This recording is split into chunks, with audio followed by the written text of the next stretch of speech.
This is the reverse squat.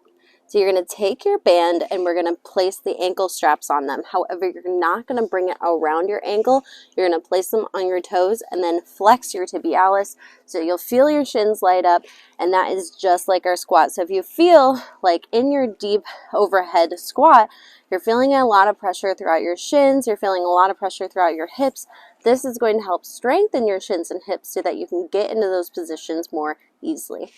So you'll also want some sort of weight, something to hold you down, and a mat. So we're going to come down to our backs. And then you're going to drive your elbows down and keep your chest lifted. You'll want to be just enough distance away so that your anchor point has some resistance on it when your legs are straight.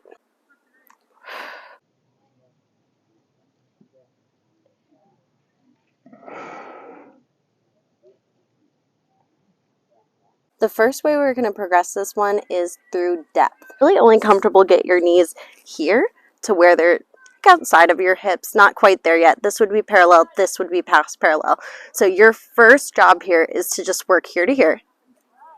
And then once you get stronger, we're going to go here to here. And then once you get stronger, we're going to go past it. And you want your knees to go in the direction of your squat.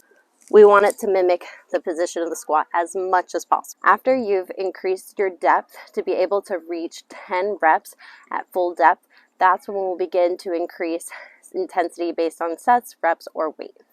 So if for some reason you're finding that your lower back is extremely arching as you straighten your legs, and it's a little hard to see here, but there's definitely a space in between the lower back, then we might need to regress this exercise and go into one that's going to work even more core stability. The dead bug is just as challenging. So when I say regress, it doesn't mean that it's easier. It just means that it's a better exercise for you at this time. To get into the dead bug, you're going to have your knees right over hips.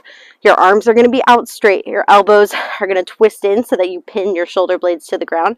And then you're going to drop one leg down, the opposite down slowly. Once you can do 20 of these on each side, then you're going to progress to moving your arms with your legs reaching towards your inner sole. Once you can do that 20 times in each leg without your lower back excessively arching here, you're going to then outstretch your leg. So the leg is going to outstretch as low as you can get to. You're going to reach for that opposite insole and you're going to come back.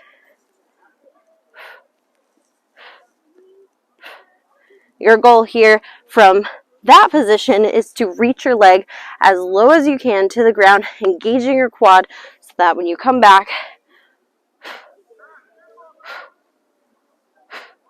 you have no lower back lifting, and you've strengthened your hip flexors and your core to be able to handle that reverse band squat.